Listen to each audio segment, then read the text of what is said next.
Баршаңызға қайырлы күн, Дәмді асхана каналына қош келдіңіздер. Бүгін сіздермен бірге кафе, ресторандарда қазіргі уақытта хит болып жүрген хрустящий баклажан салатын дайындаймыз. Алдын ала жуып тазаланған баклажандарымызды осылай сыртындағы қабықтарын ашып тастап, тура видеода көріп тұрғандарыңыздай ұсақ етіп турап аламыз.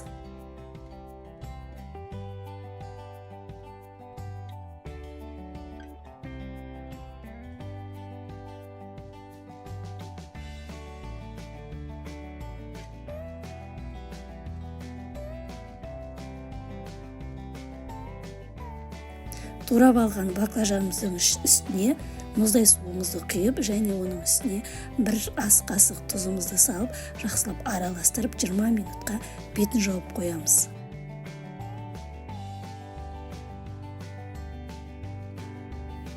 Минуттан кейін осындай суымыздың түсі өзгереді. Осы уақытта суымыздың барлығын төгіп тастап, жақсылап құрғатып аламыз. Құрғатып алған баклажандарымыздың үстіне жүгері крахмалын салып, жақсылап осылай ыдыспен бірге қозғап араластырамыз.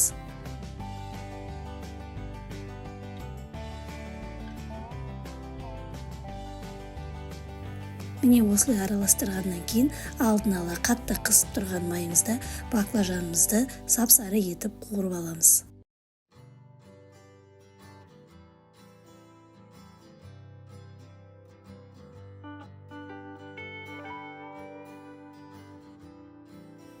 Дәл осылай сап-сары болып қуырылғаннан кейін арнайы ыдысымызға сүзіп аламыз.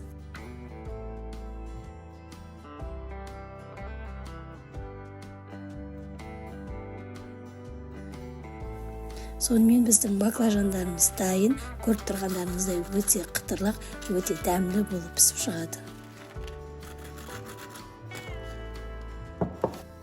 Енді жуып тазаланған қызанағымызды видеода көріп тұрғандарыңыздай 4 бұрышты етіп турап аламыз.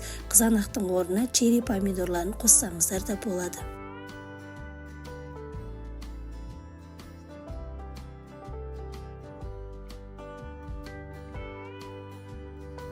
Помидорымызды турап алып, оны бір ыдысымызға салып қоямыз. Ендігі кезекте салат жапырағын жақсылап жуып тазалап, менде осындай бас жағы сәл қарайып қалған екен, оны алып тастап, осылай майда етіп тураймыз.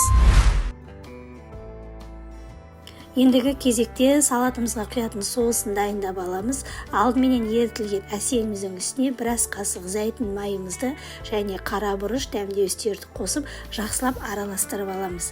Егер сіздер дүкенде арнайы сладкий соустар сатылады, хрустящий баклажанға арналған, сол соустарды сатып алып қолдансаңыздар да болады, немесе дәл осылай үй жағдайында жасасаңыздар да болады. Сонымен тарелкамыздың астыңғы бөлігіне салат жапырақтарын төсеп, оның бетіне қуырылған баклажандарымызды осылай қойып шығамыз. Және одан кейін туралған қызанақтарымызды осылай әр жеріне қойып шығып, жаңағы жасаған соусымызды бетіне осылай сеуіп аламыз.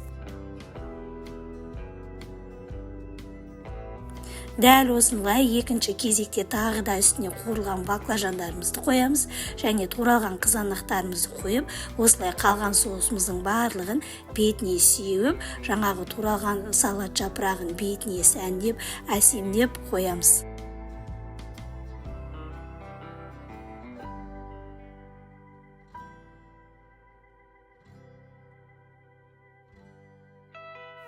Міне сонымен біздің үй жағдайында хрустящий баклажан салатымыз дайын болды. Дәмі өте керемет болып шығады. Сіздер де дәл осы рецепт бойынша жасап көріңіздер. Егер жасап жатсаңыздар, комментарий бөліміне өз пікірлеріңізді жазып қалдырып кетіңіздер. Баршаңызға ас болсын. Сіздермен бірге болған Дәмді асхана каналы.